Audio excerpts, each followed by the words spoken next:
ഇന്നത്തേത് ഒരു day in my life ആട്ടോ. കുറേ നാളുകൾക്ക് ശേഷം ഞാൻ അമ്പലത്തിലേക്ക് പോവാം. രാവിലെ തന്നെ അച്ഛൻ പോകാൻ റെഡിയായി. അപ്പോൾ അച്ഛൻ പോയിക്കോട്ടെ, നമുക്ക് അമ്പലത്തിലേക്ക് പോകാൻ റെഡിയാവാം. ഒരു ഗെറ്റ് റെഡി വിത്ത് മീ എന്തായാലും ഞാൻ എടുക്കുന്നില്ല. ഞാൻ പെട്ടെന്ന് തന്നെ ഒരുങ്ങിക്കഴിഞ്ഞു. ഇനി നമുക്ക് അമ്പലത്തിലേക്ക് പോകാം. അമ്പലത്തിൻ്റെ വീഡിയോസൊന്നും അധികം ഞാൻ എടുത്തില്ല. അമ്പലത്തിൽ ചെന്നപ്പോൾ ഇയായനെ കണ്ട് വർത്താനമൊക്കെ പറഞ്ഞ് അമ്പലത്തിൽ കുറച്ച് നേരം ഇരുന്ന് പ്രസാദം വാങ്ങിച്ചതാ ഞാൻ വീട്ടിലേക്ക് തിരിച്ചു പോകുന്നു. നാളെ ഇവിടെ അങ്കി വരുന്നത് കൊണ്ട് തന്നെ ഇവിടെ എല്ലാവരും ഭയങ്കര ക്ലീനിങ്ങിലാണ്. അപ്പോൾ നമുക്കും ക്ലീനിങ് ചെയ്യാം. രാവിലത്തെ ബ്രേക്ക്ഫാസ്റ്റ് കഴിഞ്ഞിട്ടാവാം ക്ലീനിങ് ഒക്കെ.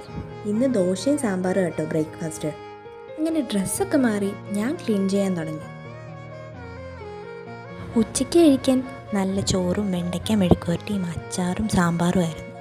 വൈകുന്നേരം ആയപ്പോൾ അമ്മ ചെടിയൊക്കെ നനയ്ക്കാൻ വേണ്ടി ഇറങ്ങി. ഞാൻ വിളക്കൊക്കെ കത്തിച്ചു.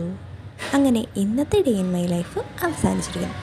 ഈ വീഡിയോ ഇഷ്ടമായി ലൈക്ക് ചെയ്യുക, ഷെയർ ചെയ്യുക, സബ്സ്ക്രൈബ് ചെയ്യുക.